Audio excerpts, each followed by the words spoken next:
última letra del alfabeto a principios del siglo XX, el dios Ele ha sido reconocido en su importancia tanto como una deidad y un patrón de comercio y tributo. Sus características son familiares, que es un anciano, y que la edad está indicada por su columna vertebral osteoporótica y su boca desdentada. Estrena ropa cara, adornadas con flecas y diseños elaboradamente tejidas. Para hacer su camino, siempre utiliza su bastón, que también sirve para dirigir su mochila, una pesada kakashli, como dice en Kakashla, de mercancías exóticas. A menudo se fuma un cigarro, tiene un dedo en el comercio de tabaco lucrativo. Dios Ele encuentra su némesis en el dios del maíz, que es perpetuamente joven y hermoso, simplemente vestido y así de toda manera ricamente en joyas de jade, y que frecuentemente es acompañado por su fiel enano o jorobado, emblemático de las mazorcas explotadas por huitlacoches que pueden acompañar a la mazorca perfecta en un solo tallo. El dios del maíz pertenece a una familia de deidades. La diosa de la luna, Conejo, el dios del sol, le unen en impedir el comerciante rico. En esto vemos la oposición entre, por una parte, el productor del maíz y su esencia misma, granos maíz, secos y duros, alimentado por el sol, y por otro lado, el comerciante que compra y vende, quien verifica de los tratos que realice, así que puede convertir sus ganancias de una transacción, es decir, la venta en un nivel maíz, tal vez tabaco, se convierte en cacao o textiles o plumas, artículos de lujo concentrados. Frecuentemente se representa con aves vivas, que nos recuerda que los tratantes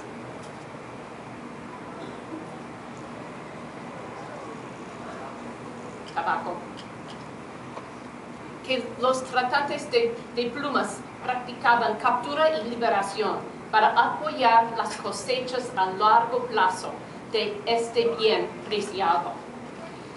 Se ven los dos, el dios Ele y el dios de maíz, un ciclo estacional en la que los tiempos de lluvia y la agricultura se juxtaponen con un clima seco, la temporada de la caza, el comercio y la guerra. Y esto es jugado por las fuerzas que a nosotros son familiares, el resentimiento de los comerciantes por los agricultores, el control sobre la producción agrícola formando una fractura social, especialmente visible en el siglo VIII, cuando la sequía, el hambre y la inanición habrán sido familiar. El surgimiento de una clase comerciante encontró una manera de atraer su riqueza a pesar de todo. Y aún la ausencia de dientes en dios Ele nos deja entrar en su carácter. Mayormente la pérdida de dientes ocurrió entre gente con las dietas las más suaves, los mejores artículos de maíz, delicados, que se aferran a la dentina, los que promocionan a la putrefacción y decomposición más rápido, entre ellos que consumaban alimentos más ásperos. No es extraño que había hostilidad entre el dios del maíz y sus aliados y el dios Ele.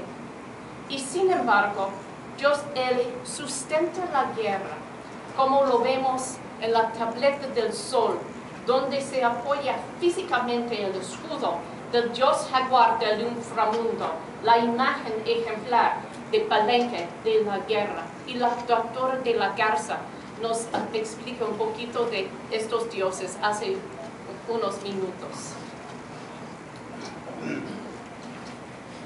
En esto se ejemplifica la relación entre la necesidad de productos alimenticios y valiosos y la guerra, junto con el potencial para crear valor. Bien puede ser que Palenque no solo controlaba un granero en las fértiles llanuras al norte del sitio, sino también el comercio y el tributo del granero. Con estos temas, Dios L y el Dios del maíz entran en combate directo con sí mismos. La vasija del París es el más explícito. Aquí maíz y sus aliados patean el anciano a la tierra, robándole de su capa y su sombrero. La llamada vasija, el conejo real, pobrecito, completamente desnudo, es una vasija que se conoce como el conejo real. Representa el conejo mitológico sosteniendo el sombrero y la capa y, a la continuación, pidiéndole protección al dios del sol cuando Dios L apela a la autoridad superior con una representación bien chistosa. La capa y el sombrero atesorado se lanzan en el aire en otra vasija. Y en otra, el conejo tiene de nuevo el sombrero y la capa. Y en otra, en este,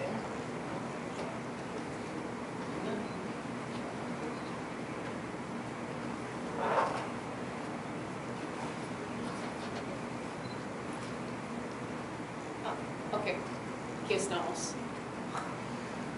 Y en otro, fumando un cigarro, Dios L mantiene la cabeza de Kawil, sin duda parte de una historia desconocida, como en la escena cuando Chuck rema una canoa cargada con el sombrero de Dios L y su mochila en el Códice de Dresde. Se nota en muchos de esos ejemplos que el sombrero puede ser un elemento aparte del anciano y que es tan importante agarrarlo. Es el sombrero que me interesa más en esta investigación y en diferencia a las prendas de cabeza de la mayoría de otras deidades, es claro que es un sombrero y no un tocado. Debajo del sombrero, el dios porta un pañuelo o bandera que vemos en muchas figurillas de Jaina. El chasis que le soporta le permite rebotar un poco.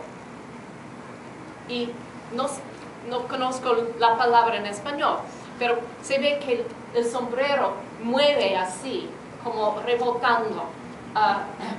Y uno puede imaginar que las plumas rebotan juntas, como una onda. Está hecho de plumas largas, con un centro tejido. En lo alto se piensa generalmente para ser un pájaro muán disecado, pero sabemos que esta ave es diminuta. Mira la mano aquí con el ave. El ave es de este tamaño así, chiquitita. Pero ¿cuáles son las plumas que forman el alrededor del sombrero. Aquí me gustaría proponer que no son plumas del moán, cuyas plumas son muy chiquitas, con diseños como vean. En contraste, estas plumas me parecen ser plumas de gavilán o halcón, pero probablemente águila arpía, que se ve aquí. Con un amplia, es el águila arpía, se puede imaginar su poder raptorial. Como Dios L, estos depredadores viajen lejos de su casa o de su nido y con una amplia gama de hábitat que les apoya. Este sombrero es tan valioso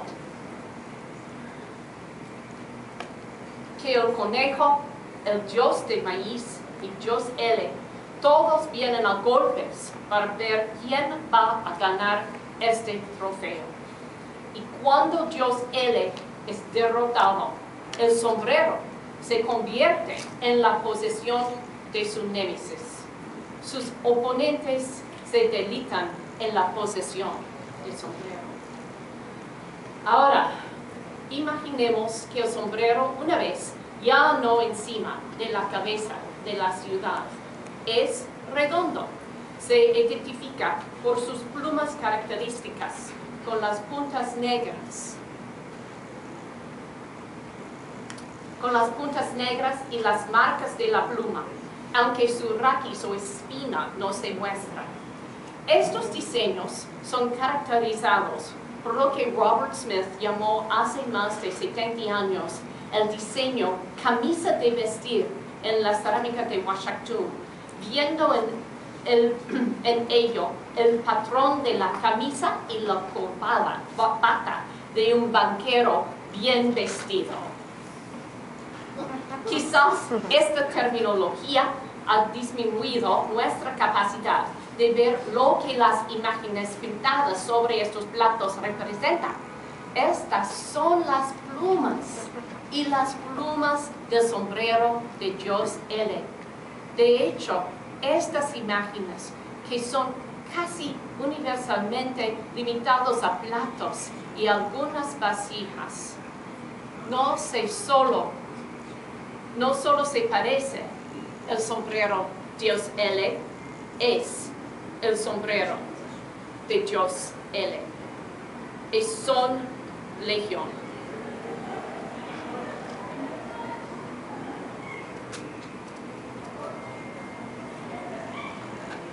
Vamos a volver a excavaciones de Tikal aquí.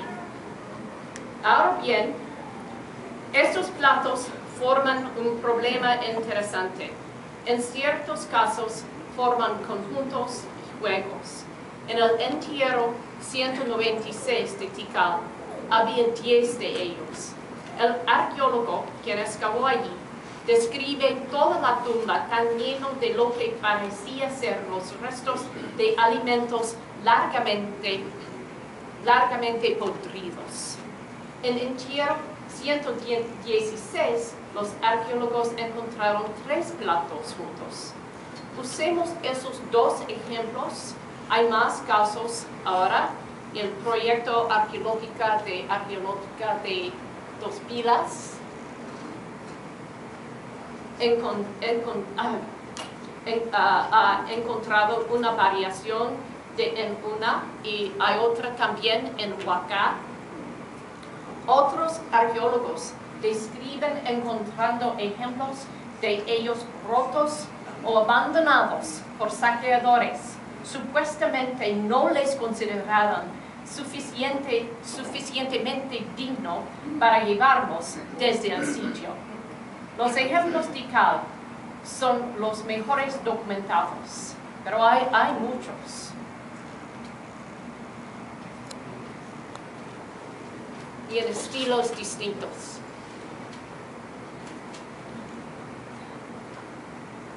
Hace años, Clancy Huggins, solo taller, para ser pintados en 116 o tallados en 196, en el funeral o en preparación para ello. Y yo absolutamente no discuto esta afirmación. Pero ¿qué pasa con los juegos de platos? Les voy a mostrar qué interesante y qué pobre el tipo de arte en este juego. Mira, sigue peor y peor. La doctora Coggins propuso que fueron borrachos en hacerlos. Puede ser. Pero ¿qué pasa con los juegos de platos? Echemos un vistazo a su ubicación en la propia tumba. En el entierro 116 se despliegan cuidadosamente en la cabeza. Eso no es, esta es 196. Los pies y otro en el callejón junto a la plataforma del rey enterrado. En el entierro 196, 9 de 10 platos estaban en el callejón con el conjunto de los cilindros que estaban de pasar enfrente de ustedes, que son tan mal hechos. Y había uno, como está mostrado, con el color. En este caso, tienen que haber sido entre las últimas cosas añadidas a la tumba. Se podría imaginar que los platos se puede imaginar que los quienes depositaran estas ofrendas hubieran salido hacia atrás. No puedo sentarme, asegurándose de no darle la espalda al rey muerto después de depositar los platos. Puedes sentarme. Pero imaginemos que estos platos son el sombrero simbólico de Dios Ele, y el donante podría ser la encarnación de ese Dios o su criado o impersonación, que ahora se humilla. Los platos creo que son un signo de humillación. Los platos no solo serían sido apilados con los productos alimenticios, dejando nada más que montones de polvo. Estos platos pueden haber sido ofrendas valiosas, sobre todo de los materiales que Dios Ele y sus secuaces manejan en el comercio: el tabaco, chocolate y las plumas, o quizás incluso un conjunto elegante de hilos. Que los platos sirven como la sinécdoque del raptor es destacado por un plato de Guatemala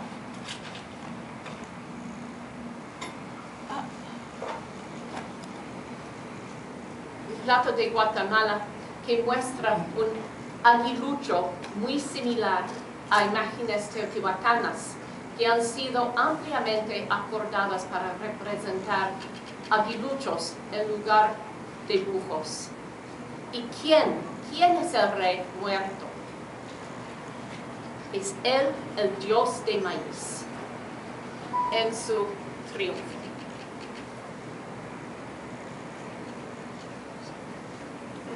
¿Qué pasó a Pacal? Pacal, ¿dónde estará? Tres atrás. Atrás. ¿Atrás? Atrás. Sí, atrás.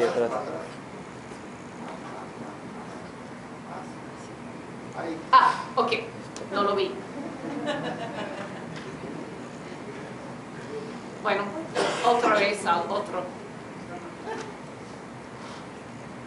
Oh. El príncipe maya del comercio trataba de disfrutar de su gran estado, pero como podemos ver, su sala del trono está siempre minado por el conejo y las mujeres, quienes conspiran con el dios del maíz para desposeerle de su gala, especialmente su sombrero. Su trono, entonces, nunca es seguro, en un patrón característico de los comerciantes más conocidos de Mesoamérica, los Pochtecas del siglo XVI en México. Veamos por un momento en lo que sabemos de estos comerciantes. Los Pochtecas mexicas pasaron años fuera de casa, de su familia, incorporándose a sí mismos en las comunidades de lejos, regresando con montones de artículos de fantasía que luego fueron presentados a los gobernantes de Tenochtitlan. En sus presentaciones a ellos, a los élites de Tenochtitlan, denigraron a cualquier éxito que habían logrado, besando la tierra y a menudo fingiendo que los productos finos que ofrecían no eran ni siquiera fueron los suyos, los más valiosos, de cuáles eran plumas, etc. Es frecuentemente dicho que no hay pruebas de un sistema de este tipo de comerciantes entre los mayas.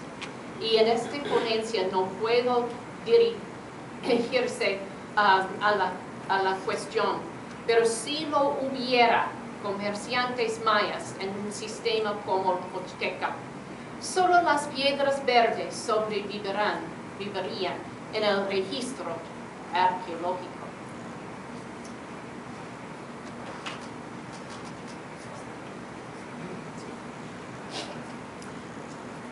Ahora, hay un gran grupo de platos, generalmente llamado policromado cui, que se dice representa otro búho. Estos provienen de Campeche y Yucatán, y hay cientos de ejemplos conocidos, excavados de tumbas y saqueados los dos. Pero esta identificación de búho ni se puede mantener, ni es soportable.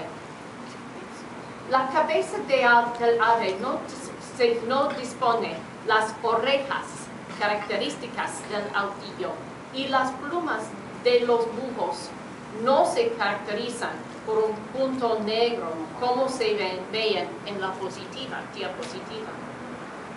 Pero estas plumas de los platos son típicas de los halcones y de águila arpía, de su cola, no de su ala. Dios L también es muy importante por todo Campeche y Yucatán, y aparece en cerámicas talladas y escultura monumental. El plato típico de la región también puede representar su sombrero. Si así es cierto, podemos tomar nota de los abundantes regalos de la facción comercio a finales del siglo VIII, ya que la sequía se instala. La riqueza puede haber sido concentrada e incluso las estrategias para acumulación hubieran sido intensificadas y más desarrolladas. Y ya se puede ver sus plumas de cola, que son muy distintas de las plumas de su ala. Es un gavilán. Por último, hizo sombrero de Dios L simplemente terminado aquí en Yucatán. Conocemos bien las imágenes de Cacaxtla, pero no existe el Dios L en Tula. Si conocen ustedes diferente, díganme, le busco. ¿Pero qué pasa con los Pochtecas del siglo XV y los principios de XVI, para quien el noveno libro de Fray Sahagún nos dice tanto. En otros contextos he sostenido que mucho la iconografía azteca es derivada de los mayas, aunque es improbable que sabían los mexicas acerca de la fuente más que su antigüedad. En este contexto, miren ustedes un ejemplo de Cuauhxicalli mexica con sus plumas distintas. Doy cuenta que Sahagún notó particularmente que fueron los Pochtecas que usaron el Cuauhxicalli, literalmente la jícara de águila, que fueron los Pochtecas que usaron el Cuauhxicalli para ofrendas de cabellos de cautivos antes de su sacrificio. Aquí yo propongo que el sombrero de Dios L siguió desempeñando un papel importante hasta el momento de la invasión de los españoles. Y vemos otra vez los mayas como fundadores de civilización mesoamericana. Gracias.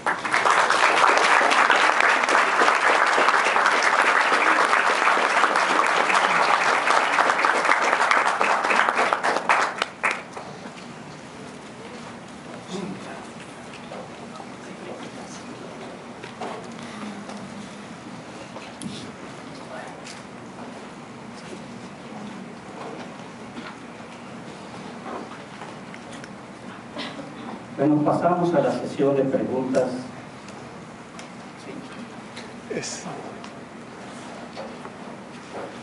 Una pregunta, ¿cuál es la propuesta para el nombre o los nombres del dios L? ¿Qué opinas sobre esas propuestas? La cuestión es, la pregunta es, ¿qué nombres han propuesto para el dios L? Hay varios, y es muy interesante que no hay de acuerdo en su nombre. Muchas veces se nota que en el ave, por ejemplo en Palenque, o por ejemplo en una de las vasijas de negra que he mostrado varias veces, que lleva el glifo de Chan también en su tocado, en su sombrero. Y puede ser que su nombre tiene algo que ver con Tamuanchan. El pájaro es definitivamente al centro del sombrero. Es cierto que es Muan, y eso es en acuerdo con el glifo del mes y todo eso maya. Muchas veces, entonces hay Tamuanchan, hay un rey de Bonaparte que se llama Chanhuan, entonces parece que es un nombre conocido. Pero muchas veces lleva un número de 13 o de 14 en frente del glifo. Y eso es lo que confunda los expertos en su nombre, porque parece más como el nombre de mes o del día. Entonces no hay de acuerdo, pero sí hay propuestas. Gracias. Sí, doctora.